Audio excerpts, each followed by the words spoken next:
બોલતી નથી. ઓહો હો, જો તો ખરી આ ભગડી ભેઈ જેવું જો તો મોં ફૂલાયું હતી. હું થયું બોલ તો ખરી તો ખબર પડે ને કંઈક.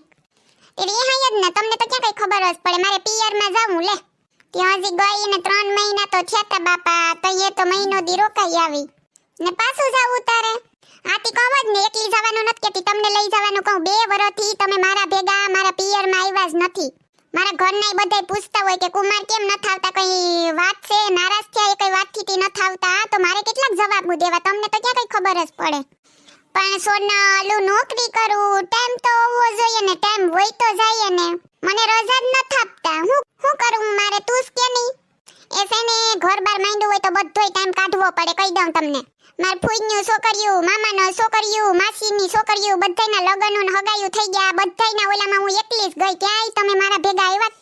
મને તો બધાય પૂછે જમાઈ કેવા છે, આવતા જ નથી. હા, મારે કેટલાક જવાબ દેવા. તમારે થોડું સમજવું જોઈએ ને કે મારે ભેગું ક્યારેક ક્યારેક તો આવવું જોઈએ, વરસમાં એકાદી વખત તો. આ તો કોક દી પ્રસંગમાં ને આમ તેમ ભેગા આવ્યા હોય, વાર તહેવાર ઉપર, તો બધાય હગાવાલા ભેગા થાય તો ઓળખે તમને. નકો કોણ ઓળખે? હા, નહીં તો હું તમને કહી દઉં, હમણાં ઓલી રિંકલ છે ને, એમાં મોટા બાપાની છોકરી એની હગાઈ છે, એમાં તમારે આવવાનું જ છે. હું તમારું એકય બાનું નહીં સાંભળું. જોઉં તમે આ કેટલી તારીખે છે કે તો મને.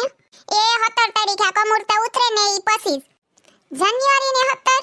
હા, ઈ જાન્યુઆરી ને ફેબ્રુઆરી ની જા.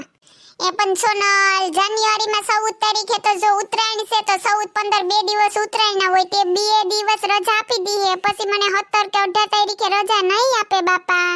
હું તમને કહી દઉં, હું કઈ જાણતી નથી. તમારે આવવાનું છે એટલે આવવાનું જ છે આજ વખતે. ને આજ વખતે જો હું ગઈ ને એટલે પાછી આવવાની નથી. તમે નહીં આવ્યા ને તો મારા ભેગા જો. તો સોનલ, તું કઈ સમજવાની કોશિશ કર ની યાર. મારે નોકરીનો સવાલ છે. અત્યાર સુધી 2 વર્ષથી સમજવાની કોશિશ કરતી હતી ને સમજાય એ મેં તમને. પણ હવે નહીં, હવે બહુ થઈ ગયું. આજ વખતે નક્કી આવવાનું જ છે. આ તો પોતાના હગા હોય તો કેવી તરત રજા મળી જાય. એક દી હાલશો ને લાલ, આપણે જઈ આવીએ. ત્યાં તો જાવું જ જોઈએ, નહીતર આમ થાય ને આમ થાય ને. હવે મારા હગાનું કઈ વાત આવે તો તમારે ત્યાં તો આવવું ને. લગન પેલા તો કેવા હું ત્યાં ગામડે હતી તે કેવા આટો મારવા આવતા, કેટલા દી રોકાઈ જાય ને. હવે તો એક દી ભેગા લઈ જવા તો એ નખરા કરે આખા ગામના લે. ને દિવાળી ઉપર તો અઠવાડિયું રોકાણા હતા બોલો. ને અટાણે તો એમ કહું હાલો દિવાળી કરવા જઈએ, તોય તમારી પાસે ટાઈમ નથી. દિવાળીની તો રજાયું મળે ને, બધાયને મળે. તમે જ એક નોકરીઓ કરો, બાકી તો ક્યાં કોઈ કરે.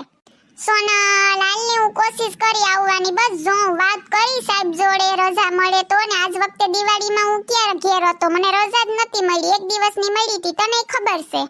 તમારે આવવાનું જ છે, હું તમને કહી જ દઉં. 1 2 3.5 આ મારી પાકી વાત નક્કી જ છે. તમારા સાહેબ તમને રજા દેવી હોય તો દે, નહીતર તેલ લેવા જાય. પણ મારા ભેગું તમારે આવવાનું જ છે. જી કરો એ કરો તમે. નોકરી મૂકવી પડે ને તોય વાંધો નહીં. આવું કઈ હાલતું હે? હા, 2 વર્ષ થયા. મારે માં કેટલાક જવાબ દેવા મારે ઘેર. ક્યાંક તો આવવામાં ને જવામાં કઈક પ્રસંગમાં સમજો. કાલ આપણે ઘરે કઈક પ્રસંગ હે, કોણ આવશે? આપણે ક્યાંક ગયા હોય તો આપણે ઘેર કોક આવે ને. હા, નહીં તો ખબર જ નથી પડતી કઈ. જ્યાં જવાનું કહીએ તો કે નહીં, રજા નથી. કેમ છે ને, કલેક્ટરની નોકરી કરતા હોય ત્યાં રજા જ નથી મળતી તમને. તો હું તમને કહી દઉં, અટણથી રજાની વાત કરી દઉં એટલે ટાઈમ આવે એટલે તમને રજા મળી જાય. હારું સોનલ, હવે તું ગુસ્સે થામા, નારાજ થામા. હું આવી બાપા. બસ જોયું ને કેમ, બાકી ઘરવાળાને મનાવી લીધે ને. આમ સીધી રીતે વાત કરીએ તો નો માને. આના માટે ઊંગલી ટેડીસ કરવી પડે. મનાવી લીધા ને, જોયું ને. હું મનમાં એકલી મલકાઈ. બોલ તો ખરી.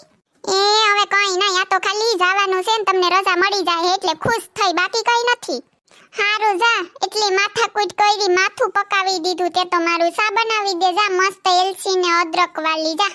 એ આજે તો તમે કોઈ દિવસ નહીં પીધી હોય એવી મસ્તની રગડા જેવી સા બનાવીને લઈ આવું તમારા માટે. Sonal special T.